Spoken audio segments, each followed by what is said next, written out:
This is the story of Edgar Allan Poe, a man who turned darkness into literature, a writer who made fear beautiful, and a life so tragic that it feels like one of his own stories. Edgar Allan Poe was born in 1809 in Boston, but almost immediately tragedy began writing his life. His parents were actors, poor, struggling, and constantly on the road. When Poe was only 2 years old, his father abandoned the family, and his mother died of tuberculosis soon after. The boy who would later write about death and sorrow met both before he could even remember his parents. Poe was taken in by a wealthy merchant named John Allan in Virginia. He never officially adopted Poe, but the boy carried Allan's name for the rest of his life. At first, Poe showed brilliance. He loved poetry, languages, and literature. He even entered the University of Virginia, where he excelled academically. But there was a problem. John Allan refused to give him enough money to live. Young Poe fell into debt and gambling, and the relationship between him and Allan slowly collapsed. Eventually, Poe left the university and joined the army, hiding his shame behind discipline. Yet his heart was never in the military.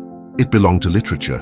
In 1827, Poe secretly published his first book of poems.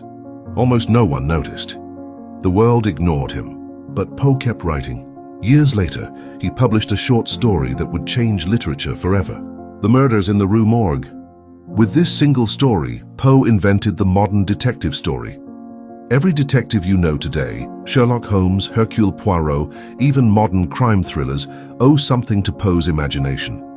But fame did not bring peace. Poe's life continued to echo the sadness of his stories. When he was 27, he married his young cousin, Virginia Clem. For a few brief years, they lived in fragile happiness. Then tragedy returned. Virginia became ill with tuberculosis, the same disease that had taken Poe's mother. Poe watched helplessly as she slowly faded away.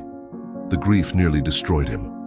Out of that grief came some of the most haunting works ever written. The Telltale Heart, The Fall of the House of Usher, The Black Cat, and then the poem that made him immortal, The Raven. When it was published in 1845, the entire literary world stopped and listened. Nevermore. That single word echoed across America. Poe became famous overnight, but he was paid only $9 for the poem. Fame came. Money never did. His later years were filled with poverty, illness, and loneliness. Friends worried about him.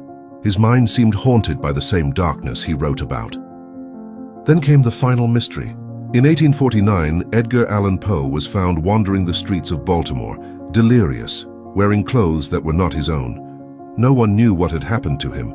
A few days later, he died. Even today, the cause of his death remains one of literature's greatest mysteries. But what Poe left behind changed storytelling forever. He gave us horror that enters the mind, not just the night. He created the detective genre. He mastered psychological suspense long before it had a name. And perhaps the most haunting truth of all, Edgar Allan Poe did not simply write about darkness. He lived inside it. Yet from that darkness, he created some of the most unforgettable literature the world has ever known. So the next time you hear the whisper of nevermore, remember the man whose sorrow became immortal words.